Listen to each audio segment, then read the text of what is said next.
All right, hello everyone out there in TV land. My name is Adam Bentz, and I am the director of the Library and Archives at the York County History Center. We're very happy to be hosting the York Civil War Roundtable for the very first program of 2025. We have an excellent talk tonight from Ron Kirkwood, who we were talking earlier has probably done either 5 or 6 programs for us so far, which is really great, and we appreciate him being a repeat lecturer for us. If everyone is able to bear with us tonight, and incidentally, thank you for uh, any trouble you might have had with technology. We sent out an email this morning because somehow the timing got messed up on Zoom and also on our registration page on our website. Just some strange kinks. We've been doing hybrid programs since 2021, I think, and we before that for a year, over a year, we were online only. And these kinds of weird little things just seem to become more frequent starting in 2024. So thank you for your patience and any difficulties that you've had in logging on tonight. But I'm going to just do a few previews of upcoming events, and then I will introduce tonight's speaker.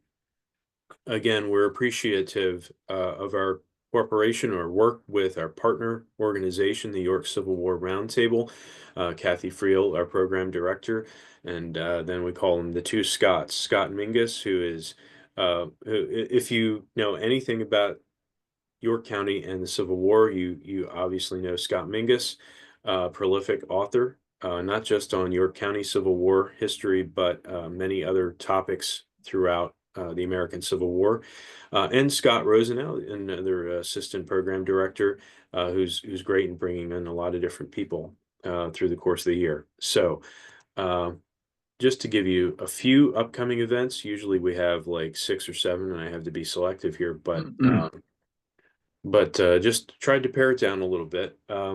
Upcoming a week from tonight, that's January 22nd at 7 o'clock p.m. in our new building, 121 North Pershing Avenue in York, in what we call officially called the Wareheim Room, but everyone else calls the multi-purpose room, the big room on the top of our building. We'll be welcoming the All Vets organization, and All Vets is an oral history program. All Vets will be welcoming Robin Fisher, who served in the Army from 1969 to 1972. Specifically, he served in Vietnam as a liaison with the Vietnamese Military Security Service. So Robin will be speaking for All Vets next week, January 22nd at 7 o'clock p.m. That's an in-person event.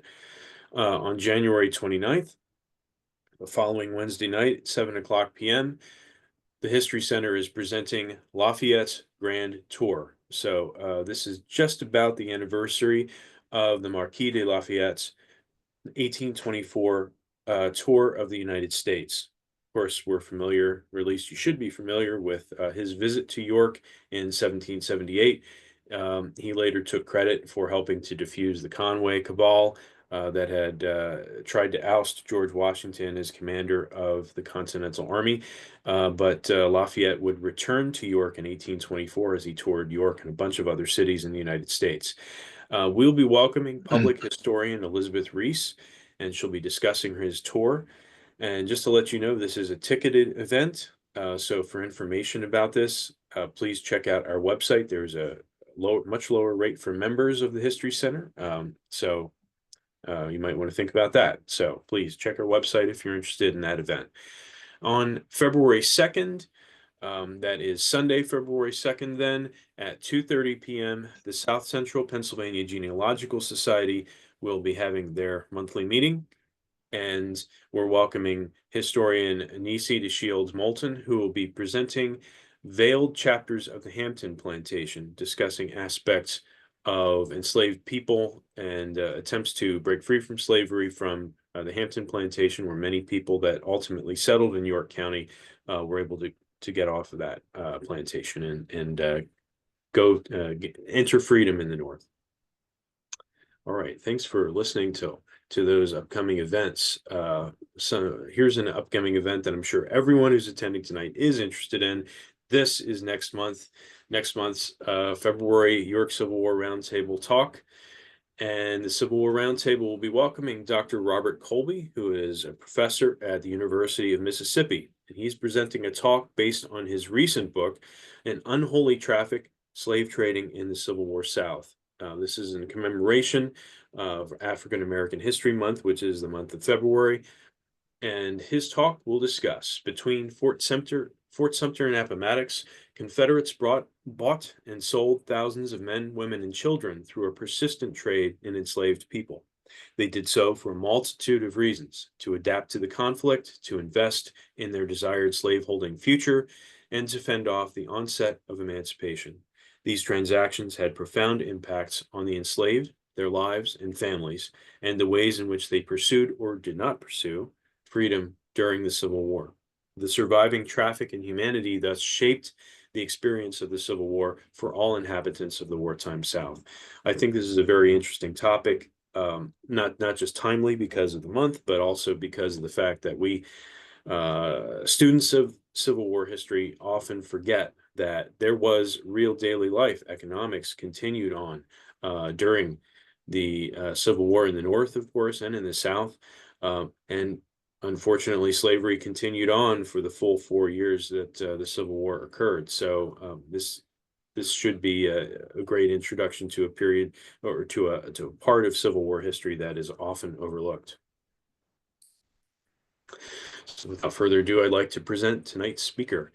Ron Kirkwood will be presenting on what is his second book. A few years ago, he presented on his first book, but a second book on the George Spangler farm. Ron and his wife, Barbara, a retired Dallastown first-grade teacher, lived in York County for 39 years. I don't know if that qualifies you as a local, Ron. Yeah, I don't think we're so. pretty selective about that. However, I'm a native of Lebanon County, so I'm not considered a local either. But anyway, he moved to Pittsburgh in 2023 to be closer to his family. Ron spent the last 8 years researching the George Spangler farm in Gettysburg and has written 2 books on it. Like I said, the first book, Too Much for Human Endurance, The George Spangler Farm Hospitals and the Battle of Gettysburg, which was published in 2019. And the sequel, Tell Mother Not to Worry, in 2024. He retired after a 40-year career in newspapers and magazines, including USA Today, the Baltimore Sun, the Patriot, of course, in Harrisburg, the York Daily Record, and the Midland, Michigan Daily News. He edited national magazines for USA Today Sports, was NFL editor for USA Today Sports Weekly, and managed the Harrisburg copy desk when the Patriot won a Pulitzer Prize in 2012. Or I might be wrong. I might be confusing. That was when you were with USA Today, I'm guessing. That was Harrisburg. Oh, okay. Very good. Cool. When the newspaper won a Pulitzer Prize in 2012. He is a native of, and I apologize for this, Dowagiac? Dowagiac. Dowagiac, in Sister Lakes, Michigan, and a graduate of Central Michigan University, where he has returned as a guest speaker to journalism classes as part of the school's Hearst Visiting Professional Series. So we would advise all of you out there, put on your thinking caps. Please develop some questions to ask during toward the end of the program. We'll have plenty of time for a good Q&A. And Ron told me beforehand that the Q&A session is his favorite part of doing talks. So that's great. It's not always the case with all the speakers. So thank you very much for attending tonight. And I am going to stop my share. Thank you, Adam. And I will get myself set up here with my share.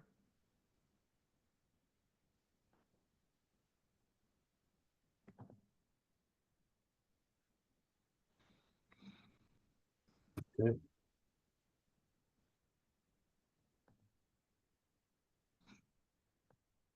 Okay. We are ready. Excellent. Thank you, Adam. Thank you so much to the York County History Center and the York Civil War Roundtable for having me back here tonight. Like Adam said, Barb and I lived in York County for 39 years. We aren't considered locals after 39 years. That's not enough time. But we lived in Manchester Township, and York Township during that time, and our daughters graduated from Dallas Town High School. So we consider ourselves York Countyans, even though we haven't passed the grade. And we now live close to one of those daughters in Pittsburgh. We moved in 2023. But anyway, it's so good to be back with you York folks, even by Zoom. So I spoke to this roundtable in 2019 when my first book on the George Spangler farm in Gettysburg came out, Too Much for Human Endurance. This book focuses on the medicine at the two hospitals on the farm, the heroic surgeons, heroic nurses, what the Spanglers went through when their farm was occupied as a hospital during and after the battle. And it talked about the casualties and the suffering. Maybe more importantly, I also established why I believe George Spangler owned the most important farm in the Union victory at Gettysburg. So tonight's talk is about the sequel to that book, Tell Mother Not to Worry, which came out last year and is a continuation of the story. Very little is repeated, though I return to the military importance of the farm in book 2, especially the critical role played by Powers Hill, which George Spangler owned most of. But as the title indicates, book 2 features many soldier stories. What happened to these men at Spangler? What happened to those who survived the battle only to live the rest of their lives in pain because of their wounds?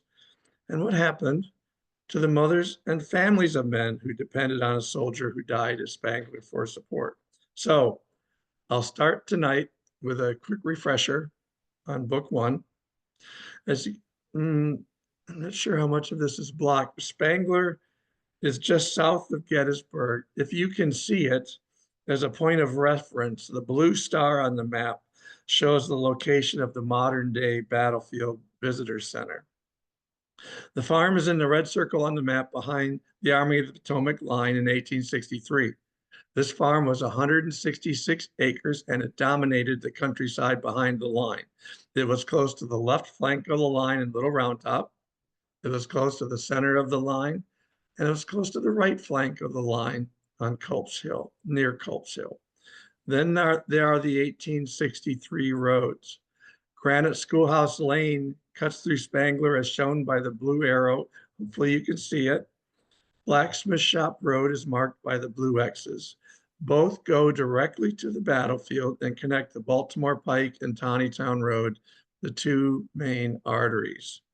So with the Spangler farm, Union commanders had the size, the location, and roads needed to hold massive amounts of infantry and artillery close by in reserve, and then get those reserves to the line quickly and often just in time.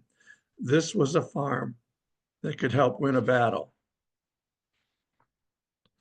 This map shows how the Army of the Potomac and George Meade stacked the Spangler's farm during the battle. So most followers know very well the story of the 20th Maine, Joshua Lawrence Chamberlain, and other 5th Corps regiments that famously defended Little Round Top on July 2nd. But what they might not know is that Chamberlain and the rest of the 5th Corps got to the line so quickly because the men spent the afternoon of July 2nd resting on and next to the Spangler's farm, almost right behind the Round Tops. And this location of the 5th Corps is shown at the right on this map.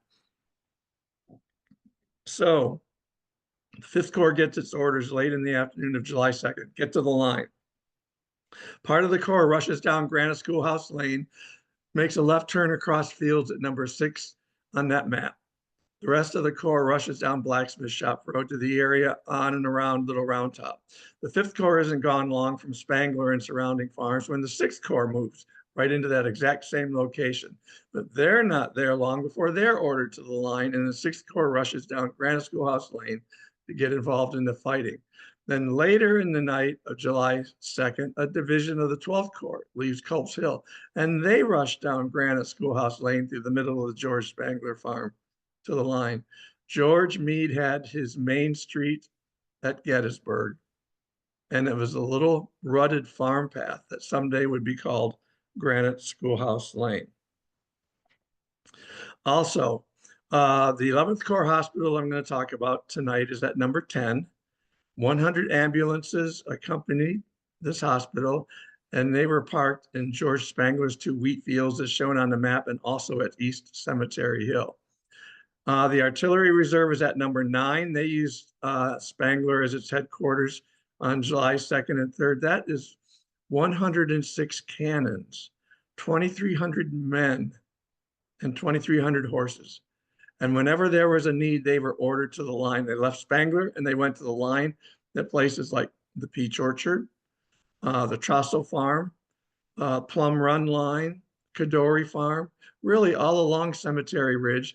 These guys fought at Cemetery Hill, East Cemetery Hill, and they even fought at the Spanglers' own Powers Hill. You can see Granite Schoolhouse at number 4. That's the second hospital on the farm that I'm going to talk about. Powers Hill in top center. Most of that is owned by George Spangler. Slocum has his right wing headquarters up there throughout the battle and afterward. Signal station up there with the flags waving. Artillery and infantry up there. Meade briefly uses the hill for his headquarters during Pickett's charge on July 3rd, and he returns on the morning of July 4th to the bottom of the hill on Spangler land to use it as his headquarters. Other Gettysburg farms saw a lot more combat than the George Spangler farm and were literally destroyed by it. But no single farm played a greater strategic and logistical role with its 2 roads, with Powers Hill, and its in the middle of it all location than the George Spangler farm in setting up the Army of the Potomac victory in the biggest battle of the Civil War. The 1st Division, 2nd Corps Hospital on Granite Schoolhouse Lane in the middle of George Spangler's farm hospital treated the wounded and dying men who fought at Rose Woods, Stony Hill, and the wheat field. These were the fighters of the famous Irish Brigade. This was the division of Father William Corby, who granted the men general absolution moments before the Day 2 battle, thus clearing their path to heaven.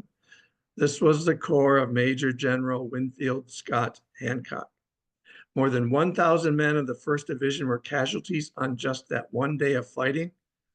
And by the end of July 2nd, most of those wounded were either at the 1st Division 2nd Corps Hospital at Granite Schoolhouse on the George Spangler farm, or they were waiting to be picked up and taken there.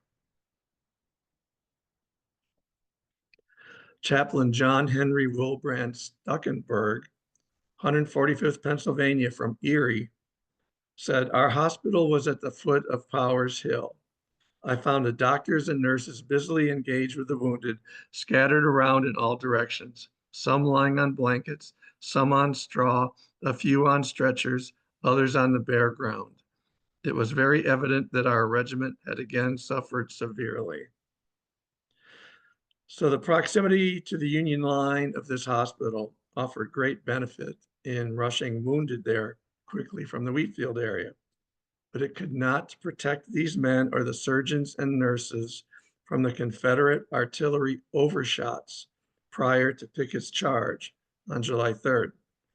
After only 24 hours, the hospital had to be moved that afternoon to safety farther behind the line. Private Robert L. Stewart, 140th Pennsylvania of Pittsburgh, shown at the top middle, described the hospital's frantic evacuation from Spangler. In this emergency, those who had the use of their limbs at once laid hold of the poor fellows who were helpless, pulling and dragging them as best they could to places of comparative safety. For a few moments, the confusion and distress which prevailed was terrible beyond expression. Those who could not move were crying out for help, and many who were partially disabled were attempting to drag their maimed or helpless limbs as far as possible from the immediate danger of the plunging shot and shells. Colonel Edward E. Cross, 5th New Hampshire, died at Granite Schoolhouse at about midnight on the night of July 2nd. A hospital worker said Cross's sufferings were so great that the colonel begged to be shot. Brigadier General Samuel K. Zook was treated at the school on July 2nd for a massive chest wound before dying in a house farther behind the line on July 3rd. His wound opened such a gaping hole that a doctor could see the general's heart beating. Major General Hancock was taken to what was left of the Granite Schoolhouse Hospital after his wounding during Pickett's charge and the end of the fighting on July 3rd before being transferred further to the rear. This is the site of where that major 1863 hospital. This is the site of it, and this is what it looks like today on National Park Service land. It's an unmaintained, overgrown woodlands and difficult and perhaps even dangerous to enter because of thick vegetation and rough terrain. This site was an open field in 1863, and I marked on the map where I took this photo. There are no signs or markings now or any indication that something important happened here, even though there are signs for many other hospitals on and around the battlefield. A former Gettysburg National Park Service superintendent told me it would be too expensive to clean up, maintain, and mark this land as a hospital because it was not part of the battlefield, and the Park Service is rejecting efforts from volunteer groups to help. So the site of so much suffering along Granite Schoolhouse Lane remains hidden history today. All the suffering and distress I saw there was awful. The poor fellows came around us. We handed out cakes and bandages, but it went such a little ways. It made me so sorry that I had so little. Gettysburg resident Sarah Montfort after visiting the 11th Corps Hospital. The 11th Corps Hospital medical staffers picked the Spangler's farm for a hospital on July 1st because of its proximity to the evolving front line and access to water, crops and livestock for food, buildings for hospital purposes, good roads, and wood for operating tables, tents, fires, and caskets. While the 1st Division 2nd Corps Hospital used a field on Spangler land north of Granite Schoolhouse Lane, the 11th Corps Hospital used a Spangler's barn, summer kitchen, house, other outbuildings, and fields south of Granite Schoolhouse Lane. George Spangler, owner of the farm, was 47 years old during the battle. His wife Elizabeth was 44. Their children, all of whom were living at home, were 21-year-old Harriet, 19-year-old Sabina, 17-year-old Daniel, and 14-year-old Benaiah. The 6 Spanglers were ordered by 11th Corps doctors on July 1st to either leave their farm or stay together out of the way in one upstairs bedroom. So that bedroom is where they lived amid the flies and summer heat during the 5 weeks and 2 days that their home was occupied for a hospital. They also likely had a chamber pot in their room since their one outhouse was overrun by the hospital. The Spanglers could leave the bedroom, but in doing so, they had to step over and around wounded and dying Union officers just to get out of their house. This is a replica of a Union ambulance on display in the Spangler's barn. Now, the Union ambulances were miles and miles ahead of Confederate ambulances. The Confederates used grocery wagons or farm wagons or whatever wagon they could find to haul the wounded off the battlefield. But they would bounce the soldiers around so much they would add to their pain and add to their injury. Now, this ambulance, designed by the Union, had springs on it or shock absorbers that you might be able to see on the front and the back. That this canvas tent didn't do it, but many of them had tents at the top that could be pulled all the way around the ambulance in a circle, making a tent on the ground and making cover for the ambulance workers. These ambulances, in addition to the springs, had water on them. They had places for the men to lie down, and they had first aid. And they had crews of 8 highly trained and selected men to be on these corps, on these ambulance corps. These ambulance workers were taught how to place an injured man on a stretcher and not injure him more. They were taught how to pick up the stretcher. They were taught how to walk. They were taught how to place the men on the ambulance. So, and there were 100 ambulances in the 11th Corps of the Army of the Potomac. Normally, ambulances went with the troops into the Civil War battles. Stretcher bearers stayed a little behind the line, but close enough for quick retrieval of the wounded, while ambulances waited farther back out of shell range. But for some reason, that wasn't the case on July 1st, when dozens of ambulances were ordered to wait along the Emmitsburg Road when the Union 11th Corps went into battle north of town that afternoon. That decision would later put the ambulances at grave risk in downtown Gettysburg when the orders finally came to rush to the line. So stretcher bearer Jacob Smith, 107th Ohio, age 23, remembered the scene years later. Just as we reached the heart of town on our way to the front, we encountered our forces falling back in confusion and disorder, filling the street so that it was an utter impossibility to make further progress forward or to turn our teams about again. The enemy were close behind in hot pursuit. At this juncture, the only way left for us to escape was to tear away a couple of panels of fence between two houses alongside of the street, then pass between the buildings, and then the other way up the back street. The enemy were so near that in turning the corner back of the building, more than half of the ambulance men in our squad were captured. The enemy ordered us to halt, but by considerable effort and fast running, I succeeded in getting out of their reach and inside of our lines on Cemetery Hill. So Smith and the rest of the ambulance corps started delivering 11th Corps wounded and other wounded to Spangler at about 4 p.m. on July 1st. After completing his deliveries that night and his narrow escape in downtown Gettysburg, Smith pulled double duty and worked overnight in the Spangler barn, caring for the wounded.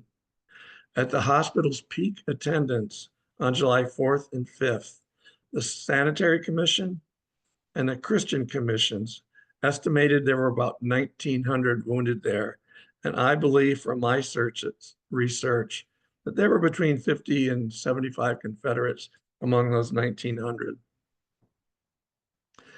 This Pennsylvania barn should be well familiar with, this style of Pennsylvania barn should be well familiar with you folks in York County. It has the 7-foot overhang or forebay on the front to allow for more storage upstairs, and then it has the bank in the back of the barn to allow the farmer to drive his wagon up there for ease of loading and unloading. This was a style of barn brought over by the Swiss and Germans in the 1700s and 1800s.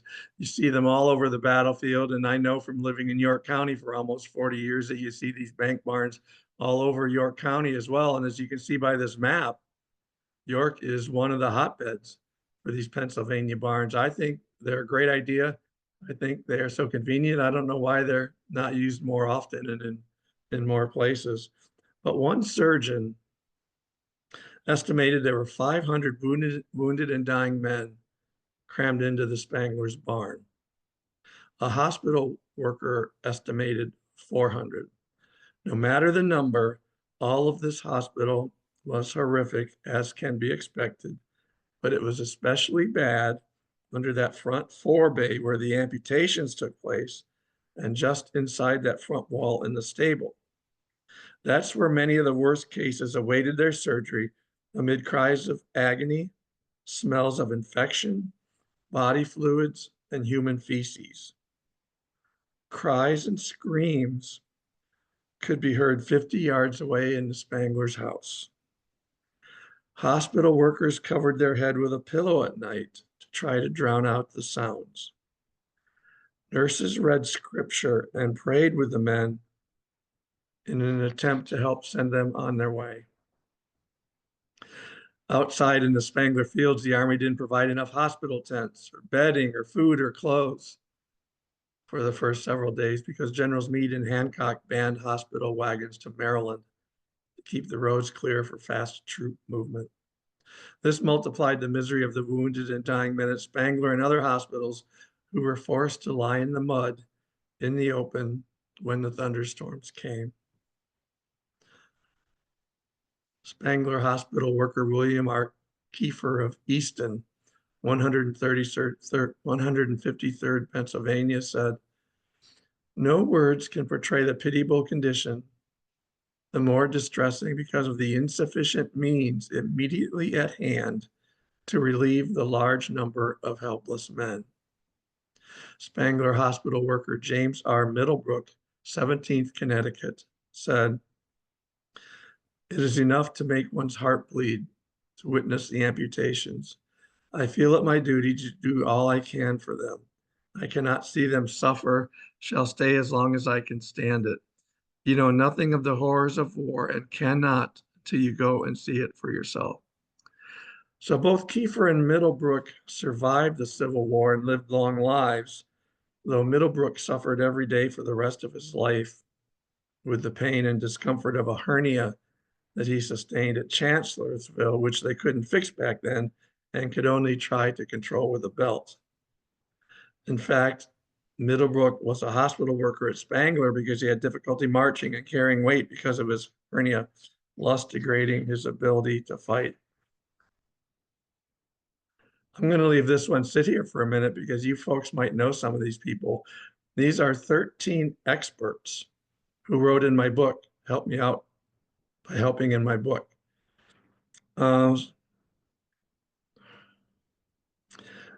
These folks stepped in for me when every time I asked to write about subjects of which I had little knowledge, from Armistead's cause of death to resections to diarrhea to hay forks and more.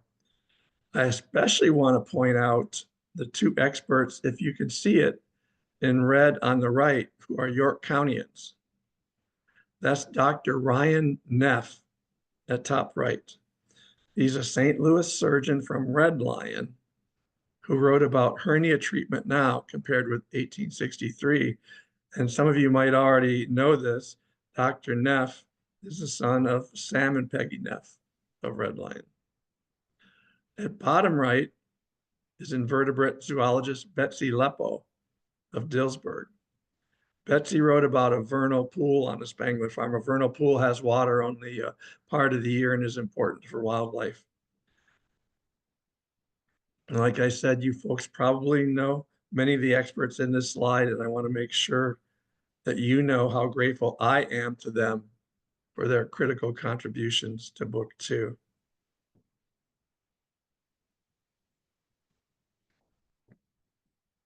Here's where the surgeries and amputations took place. There, doctors had more light and fresh air away from the putrid smells and packed crowds inside the barn. A surgeon could finish an amputation in 5 to 15 minutes, depending on the limb, and then move immediately to the next one. No washing required of bloody or germ-infested hands or bloody equipment because they didn't understand how proper sanitation could prevent infection and reduce the spread of disease. A Spangler surgeon approaching total exhaustion called the work too much for human endurance. Private William Southerton, age 19, 75th Ohio, said, "At the doorway, I saw a huge stack of amputated arms and legs, a stack as high as my head, the most horrible thing I ever saw in my life. I wish I had never seen it. I sickened." So they threw the amputated limbs into barrels and loaded them into a wagon and buried them somewhere in a distant location on a farm. I've looked all over that farm, and still today we can't find where those limbs are buried. First Sergeant Francis Strickland, 154th New York, woke up when the chloroform wore off while his arm was being amputated July 3rd at a school-turned hospital in downtown Gettysburg. This was the modern day, next to the modern day Trinity United Church of Christ. So the surgeons debated what to do because medical supplies were running short during the battle and they were behind enemy lines. So then the surgeons decided to finish the amputation without anesthesia. "He's a grizzly dog," one surgeon said. "I guess he will stand it." Strickland did indeed stand it, recalling sawing the bone was the easiest part, did not hurt near as much as tying the arteries and sewing the skin. Strickland was taken to the 11th Corps Hospital at Spangler on July 4th and placed in a tent with 7 other members of the 154th New York. Of the 8 men in that tent, 5 died at Spangler. One of those 5 tent mates who died was 19-year-old drummer Thaddeus Reynolds, who was in such agony from lockjaw as he neared death that doctors put him under with chloroform so he could die in peace. He had assured his parents in a letter written July 2nd in Gettysburg that they shouldn't worry because, quote, I shall keep out of danger. But he was mortally wounded one day later on Cemetery Hill. Another 154th New York soldier in that tent, Private John Paw, died July 12th at Spangler. After his death, his wife, Elmira, said, my troubles seem without end. And she moved her 4 daughters, ages 6 and 12, into other homes because she no longer had the means to support them. The 3 tent survivors included Strickland, though they didn't go home whole. In addition to Strickland's amputation, the other 2 survivors had resections in which bone was removed. Those 8 men in the tent provided one of the reasons that book 2 is so important to me. Because of space constraints, I covered these men in 2 paragraphs in book 1, but in book 2, I had room to run. And so these 8 men received 3 chapters, the 3 chapters that they deserved. Many soldiers didn't tell the whole story of the seriousness of their wounds in letters home from Spangler because they didn't want their families to worry. Almost always their mother or wife was on their minds. Sergeant Henry Seas of the 82nd Ohio wrote to his brother from Spangler, my leg was amputated just above the knee. I stood the operation very well, being under the influence of chloroform. I am very well cared for and in a fair way to get along well. I hope mother will not worry herself about me. But he died a week after he wrote that letter home. Private Daniel H. Purdy, age 21, 17th Connecticut, had someone write home for him from Spangler saying, tell mother not to worry and take care of the children. Private Purdy died a couple of days later. The Spangler small house, as depicted on this slide, served as a VIP wing for the 11th Corps Hospital, but there wasn't much room. Only Union officers with the rank of colonel or above were treated in the 2-bedroom, 2-story house, and the Spangler family of 6 occupied one of those 2 bedrooms. Those 4 officers who were placed in the house were Brigadier General Francis Barlow, who lived, Colonel Eliakim Sherrill, 126th New York, who died, Colonel Francis Mahler, 75th Pennsylvania of the Philly area, he died, Lieutenant Colonel Hans Bobel, 26th Wisconsin, amputation, but lived. So with those 4 officers in the house and the Spanglers and the surgeons in the house left little room, left the little summer kitchen for those considered the next most important wounded, which would be Confederate Brigadier General Lewis Armistead and Army of the Potomac Assistant Adjutant General Fred Stowe, the son of well-known abolitionist author Harriet Beecher Stowe of Uncle Tom's Cabin fame. Armistead was placed in the summer kitchen because of the hospital staff's respect for him and his rank, even though he fought for the enemy. Combined with Stowe, that 12-foot by 17-foot summer kitchen hosted 2 of the best known names in this hospital. Stowe was hit above the right ear with a shell fragment during the cannonade on July 3rd, creating a 2.5 inches long and a 1/4 wide inch gap. He lay at Spangler for several days while his parents desperately attempted to learn his fate and where he was, finally finding out in a Maine newspaper. Stowe lived, but he would never be the same after Gettysburg. He had constant headaches, struggled with alcohol, tried to go to medical school, but failed because he couldn't focus his mind. He tried running a Florida plantation, but couldn't, and took to the sea with his father in an attempt to return to good health. The sea air works marvels in our family, Mrs. Stowe told a friend. Ultimately, though, he boarded a ship to San Francisco in 1870. He made it there, but was never heard from again. Where is my poor Fred? Mrs. Stowe agonized. I never forget my boy. Can a woman forget her child? Fred Stowe was assumed dead, and he became the third son of the famous Stowe family to die at a young age.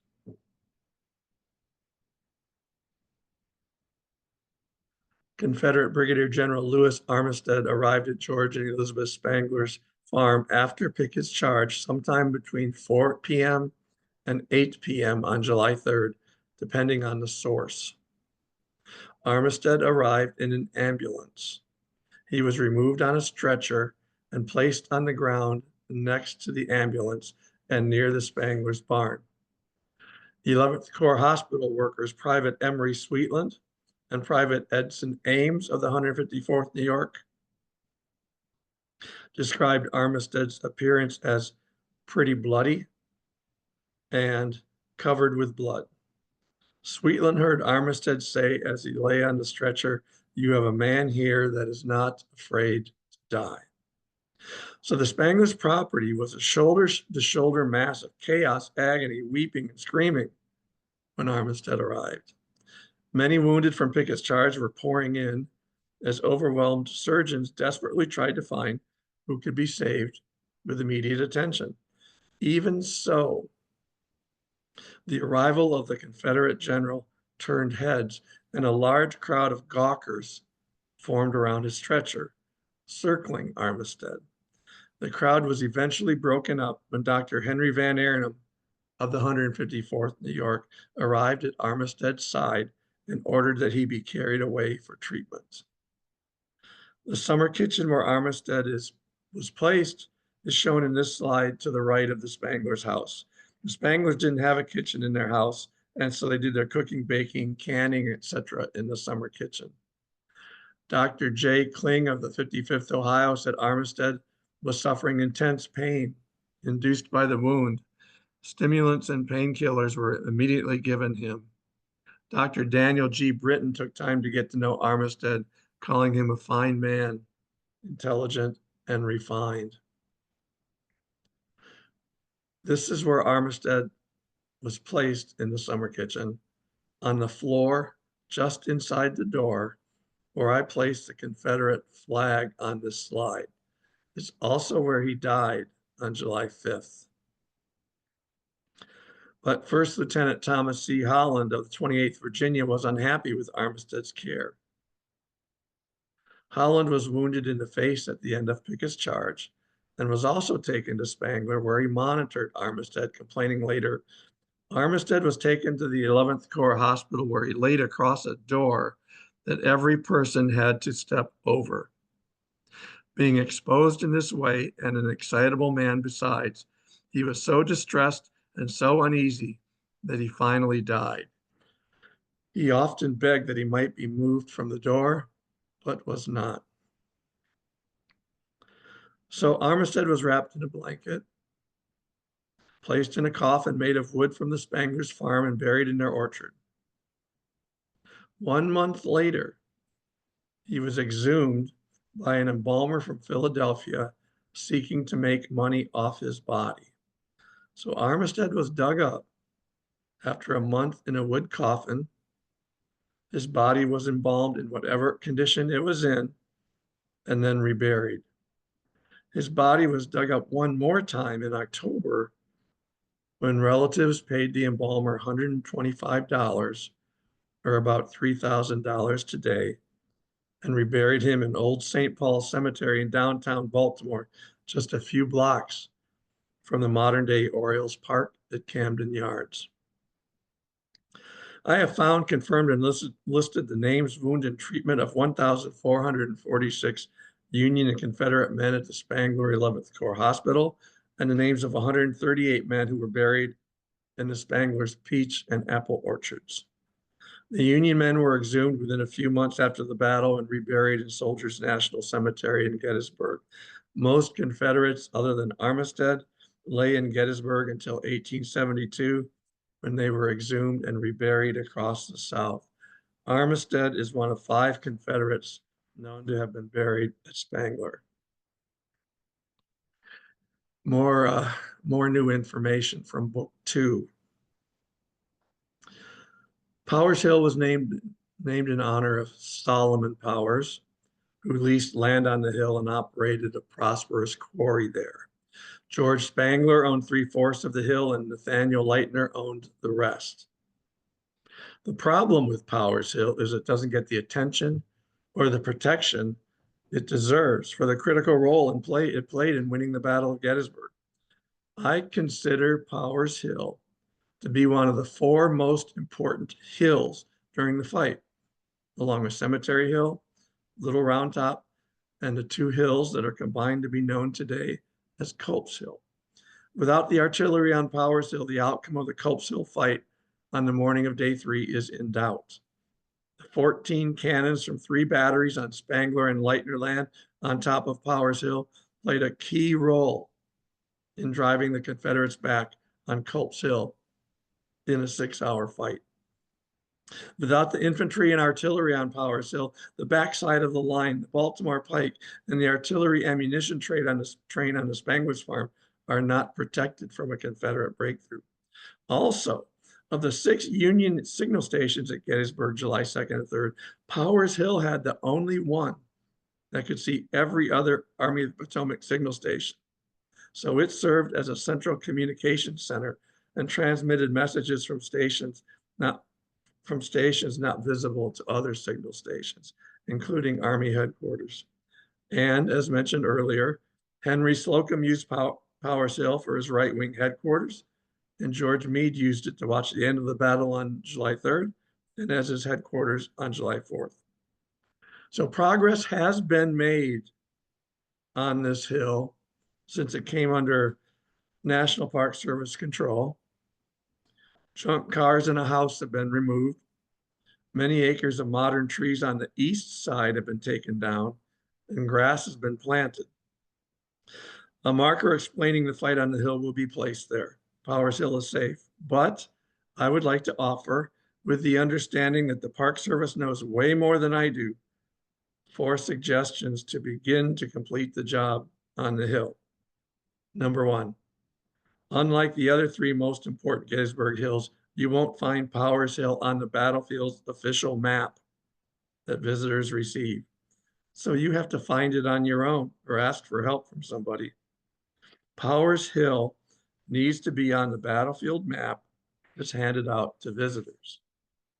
Number 2, there is no sign announcing that you found Powers Hill. It just stands there alone and unannounced. Even the far less important Benner's Hill has a sign. Powers Hill needs a sign. Number 3, unlike the other 3 hills, access is not good. There are no signs leading to the one dirt path up the hill. And once you find the path, you have to be physically fit enough to climb over 2 rock walls to reach the hill summit and artillery monuments as shown in the top left photo in this slide.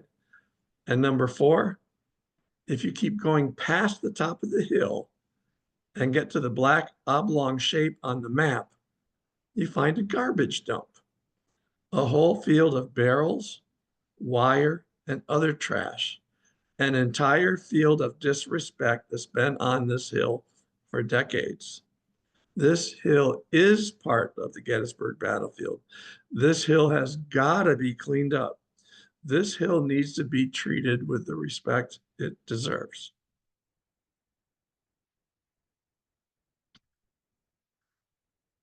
The 11th Corps wounded continued to be sent away until the Spanglers finally got their farm back on August 7th, at least what was left of it.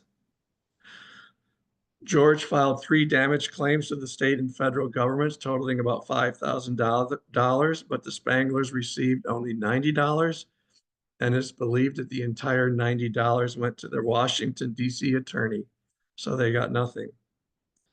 The U.S. quartermaster's agent said the, the government of the United States is no more responsible for bringing on the battle fought there than it would have been had a tornado passed over that country, causing as widespread destruction as did that terrible engagement.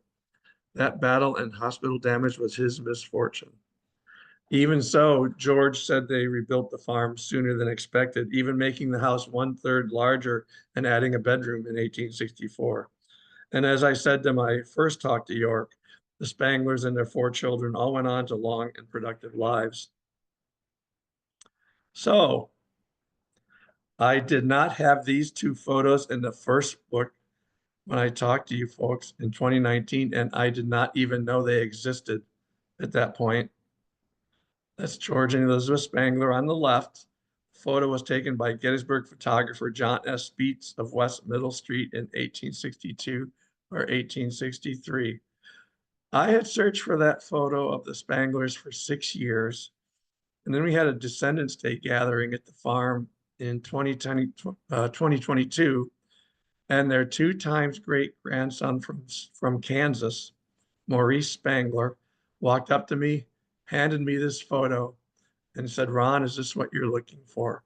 And that's when the first big happy hug took place on Descendants Day in 2022. The other photo is Daniel Spangler, George and Elizabeth's 3rd child, who was 17 during the battle, with his wife Effie on their wedding day in Kansas. Daniel moved out to Kansas and was a big landowner out there after the war. That photo was provided to me by his great grandson, Calvin Spangler from Kansas. This is one of my favorite slides. Every person in these photos is a descendant of George and Elizabeth Spangler. And I didn't know a single one of them when book 1 came out. So I did genealogy research and found them. And in 95% of the cases, informed them of their connection to this farm, which they seemed very excited to learn. Many of the Adams County descendants of George and Elizabeth Spangler literally grew up on or near the battlefield and still didn't know they were related to the farm. So eager descendants now trek to this historic family farm often, and our biggest Descendants Day there took place in June 2022, as shown on this slide. Descendants traveled to Gettysburg for this event from 9 states, including California, Kansas, Kentucky, South Carolina, and Vermont. There were 2 times to 5 times great-grandchildren, and from 7 months old to 90 years old. So the top photo is Sabina's Spangler's descendants. Sabina was the 19-year-old number 2 child. If you see the gentleman with the yellow circle around him up in the top right, that's 3 times great-grandson Kent Ketterman, who lives in Spring Garden Township, senior vice president of People's Bank. There are a few others that live in York County too. The green circle, 2 times great-grandson Robert Thomas, runs the Thomas Family Foundation, and he has donated thousands and thousands of dollars to the upkeep of the George Spangler farm now that he knows about it. The light blue circle with the 2 ladies, they are second cousins. They did not know each other before Descendants Day. They met that day, and as you can see, it meant so much to them. Their arms are entwined. And then if you can see it, if I'm not blocking you, in red in the front right is Hannah Ketterman, 4 times great-granddaughter. She's a realtor in Pittsburgh, and we hired her to find us our house out here, and she did. Bottom left, those are Daniel Spangler's descendants from Kansas. That's Maurice on the right, who gave me the photo of George and Elizabeth. That's his brother Calvin in the middle, who gave me the photo of Daniel. And that's Calvin's son, Duncan, 3 times great-grandson to the left. And finally, Harriet's descendants who came to that day. Harriet was a 21-year-old number 1 child.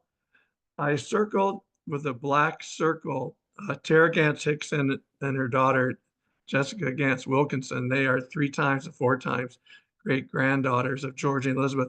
Once they found out about their connection to the farm. They were the first descendants of all of them to come look at the farm on their own. He's even descended from the George Spangler farm. Mr. Woody Harrelson.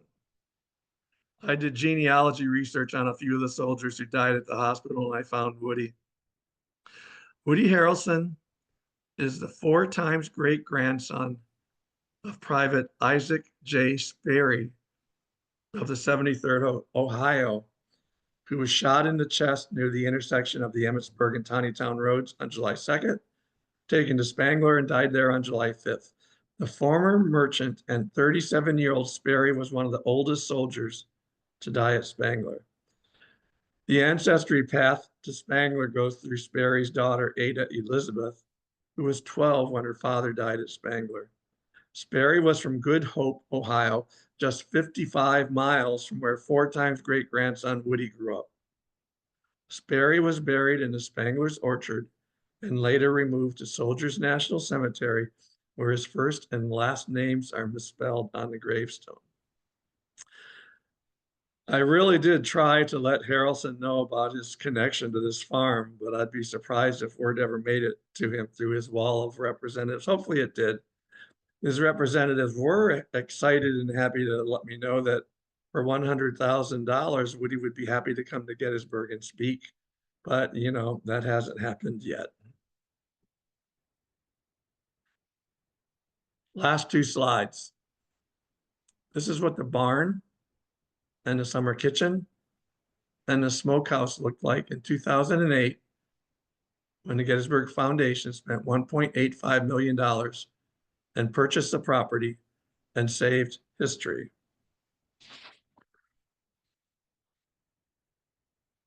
And after spending $3 million more to rehabilitate it, this is what the Gettysburg Foundation came up with. The George Spangler Farm is a history success story, thanks to the Gettysburg Foundation. Thousands of visitors come every year. Leadership programs take place there all year, drawing hundreds of business executives from across the country to learn leadership lessons from the Battle of Gettysburg. Concerts, Civil War programs take place there. High school students study the farm and its buildings. It is an 1860s showplace. What you see in that photo is how the buildings actually looked in the 1860s, though the house has been enlarged. But you can actually go back in time at this farm. Lots of history has been lost, but not at the George Spangler Farm next door to you York folks in Adams County. It's open for all to visit on summer weekends and witness this history that's been saved. So York County, thank you so much for bringing me home for this presentation tonight. I really appreciate it. Thank you very much, Ron. Should I stop my share? That's up to you. You might want to refer to stuff depending on the Okay. questions that we got tonight. I'm going to open the floor up to any questions we have. It looks, well, there we go. Yeah, it looks like there is a question in here in the Q&A. One thing I would ask, if you're willing, is because of the technical glitch this morning, my boss, Nicole Smith, who is the VP of Interpretation at the History Center, she sent out a follow-up email and provided a link to make sure that everybody could get access tonight. However, it looks like many of the people who used that link now have the name Nicole Smith.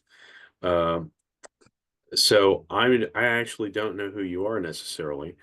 So if you're willing to have Ron read your name on the air, so to speak, if you could put that into the question when you send it in, then I will pass that on. But anyway, the first question we have in the Q&A here is from Nicole Smith, but probably The real one. So the question is, Am I correct in understanding that the Granite Schoolhouse is no longer there? The Granite Schoolhouse, you are correct, is no longer there. It was torn down in the 1920s. It was condemned by the state health department for its water conditions or whatever. But it was a daily school from like 1861 or two to around 1921. There is still a foundation of the building there. It's just rather than a foundation you'll see today, it's a bunch of rocks piled on top of each other, but they're buried. You can't see them. Um, and the Park Service doesn't want you going in and Hmm. raking and trying to find it. So they said it's an archaeological site, so they must have some sort of plan to study it more someday. So if um, I could get back to that.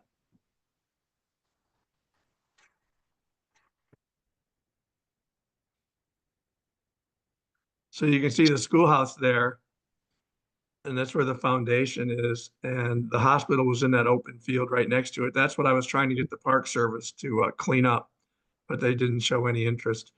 If you want to go drive down Granite Schoolhouse Lane from the Baltimore Pike and you get to a B&L Cavalry Monument as you're driving westbound on the left-hand side, it's at the schoolhouse foundation, or the schoolhouse location was about at 10 o'clock from the B&L Monument. You can stop there, but you really can't see anything, but that's where it was.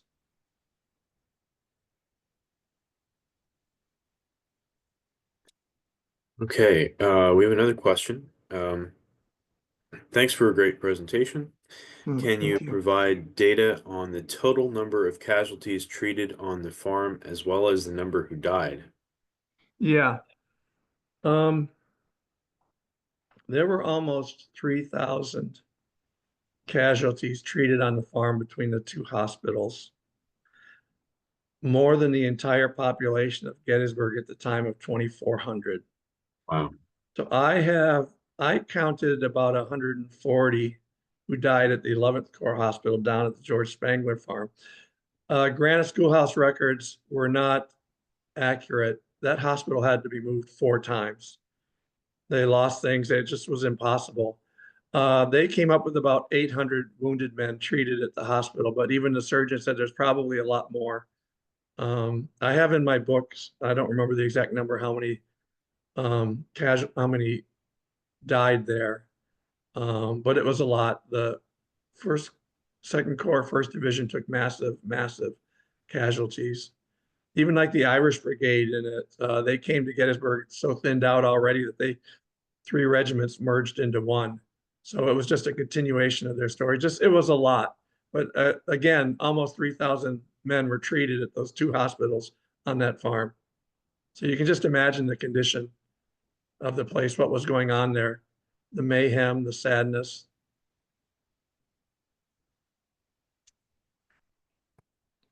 Yeah, those numbers really do bring it home.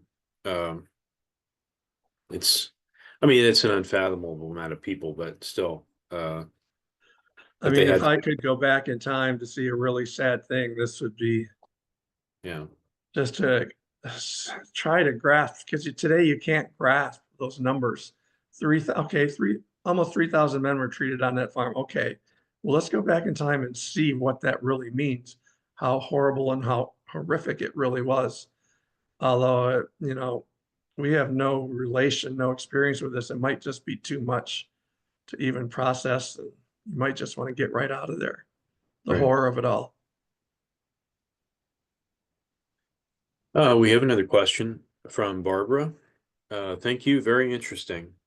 Recently, at a high school reunion, I spoke with two of the Spangler descendants who had gone to the reunion. They are very appreciative of the connections you made with the descendants. What a nice extra piece of the books and the restoration. Oh, that's nice. Thank Thank you very you. much. Thank you, What were their Barbara. names? Do you know their names?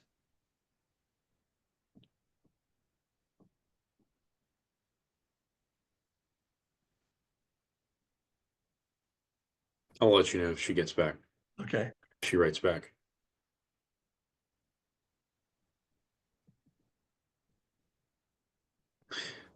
Oh, she says she does, but she's not sure that she'd like like them to share, like her to Okay, share their names. So okay.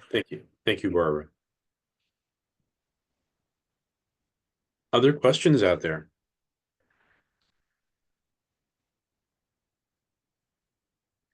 I'm kind of curious about the garbage dump.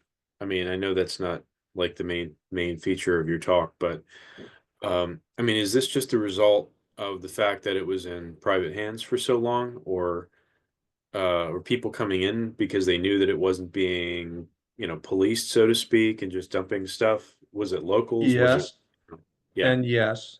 And it's yes and been yes. going on for decades, long before the Park Service took control. But the Park Service took full control of the hill about 15 years ago. Wow. I asked a ranger about it. He said, "Oh, I don't think he even knew about it." He said, "Is it big?" And I said, "Yeah, there's a lot of junk up there." Um, so I don't know. I'm hoping, I asked all these questions to them. All of my little complaints about treatment of the hill have been addressed with them. So hopefully, things get done now. Yeah. But it's like I said that the Park Service told me they didn't want to clean up the field where Granite Schoolhouse Hospital was because it wasn't part of the battlefield. Powers Hill was a part of the battlefield, so they really should get up there. An important part of the battlefield. I need to get all that um, trash out of there. If anybody have any questions on that too, we can go back to that. And Oh, also, if anybody wanted to get copies of the book, it's online at the very normal places, Amazon, Barnes and Noble, the publisher Savas Beatty. If you can see my email address and you want a signed copy of either book, you can email me. Adam says they have too much for human endurance there at the History Center. Um, so you can get that there. So there's a number of places. There's shops all over Gettysburg that are carrying both books. So there's plenty of ways to get it. if you're interested in getting it at the History Center, please give us a call in advance. I may have spoke too soon when I said that, because I thought I saw copies the other day, but um, I wouldn't want any. I know that we have been selling a few in the last few months, so um, just to make sure. But if we currently are not, I'm fairly sure that we will be getting new copies, as well as copies of the second book. We do have a question. This is from Howard. Are there witness trees on the farm? Yes, is this a Howard from York County or Adams County? Um, anyway, there is. I wish I had made a slide. I took a witness tree expert out on the farm a few years ago and we walked around the modern day 80 acres of the farm, couldn't find anything. Then we completed our circle back behind the barn and there was this really huge swamp white oak tree and he gasped and he said, "This for sure is a witness tree." And he went over and he hugged it and he examined it and he studied it and he said, "This is at least 180 years old. And I'm willing to bet that it's 200 years old." So, okay, I've got that from a witness tree expert. So I contacted a Pennsylvania forester. Didn't tell him that I had talked to anybody else, taken anybody else out there. And I brought him out to the farm, took him to that, just took him to that tree and showed him and asked him what he thought. Oh, that's at least 180 to 200 years old. So I had my verification that the Spanglers had a witness tree. And another neat thing about it, well, it looks really good. It's strong. But now that I knew it, I told the Gettysburg Foundation about it. And this tree had poison ivy hanging all over it and all sorts of vines. And the foundation went in and took care of it and cleaned it up. And you can see it beautifully now. It's now being taken care of. And the forester, the Pennsylvania forester, said is probably still surviving today, that one witness tree, because it's right on the border of the farm next to Spangler. The wall actually runs right into the tree on each side. He said most of those trees usually survived and weren't cut down because they were useful. They're in the border, sure. Mhm. Howard says he's from Adams County. Hi, Howard.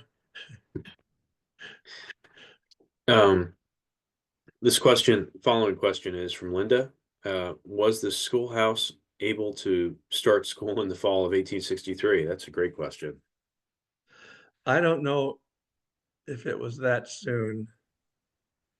I highly doubt it was that soon because all the grounds around the school were fouled. The school building itself, was small, was used by the Second Corps medical staff, the bosses. I don't know, but it could have definitely by 1864. Um, I don't know. I know that lots of Spangler descendants, lots of Sabina's descendants went to that school. And I have pictures there from 1885. And Benaiah Spangler was on the school board. George Spangler was in charge of the school board. George's father, Abraham, was in charge of the school board. Daniel was a teacher out in Kansas. So it was a big family of educators. But Mm. I never really considered that. But now that I'm thinking about it, I'll bet you, I'm just guessing, but I'll bet you it opened in 1863 because it wasn't fouled as much. What was fouled was the open field in the woods, not the school itself, because there were just medical officers in there. So I'm going to guess and say, yeah, it opened in 1863 now that I've worked it through my brain. Still, it must have been interesting for the kids going back. But Anywhere in Gettysburg yeah, for the yeah, kids. exactly. Interesting and horrific. I mean, most of them left town for their own safety. Their Right. parents took them out of town, but the Spanglers decided they wanted to stay in their house. Their kids were older, ages 14 to 21. Maybe they wanted to protect the farm, which they weren't able to do. But they purchased the farm in 1848. They purchased 80 acres, and every time land became available, they purchased it. And so they had built it up from 1848 to 1863 to 166 acres. They Mm, had built all those beautiful buildings that weren't there. They were going to try to protect their farm, but ultimately they couldn't, but that was their goal. sure.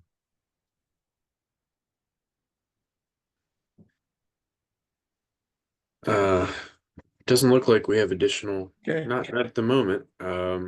Thank you so much. Is there any, maybe just give people another few seconds here, and if you have anything, this is your chance. Yeah, we can go back to any slides if need be. Yeah, absolutely. Does anybody know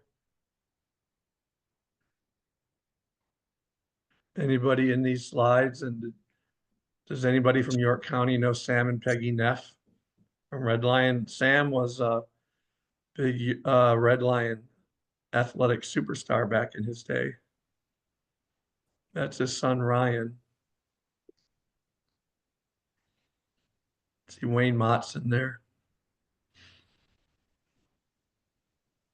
They all wrote something.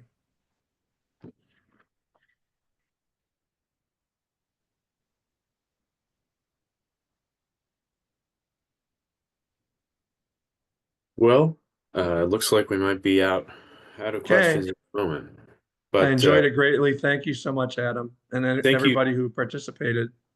thank you for this talk and all the previous talks you've done for us.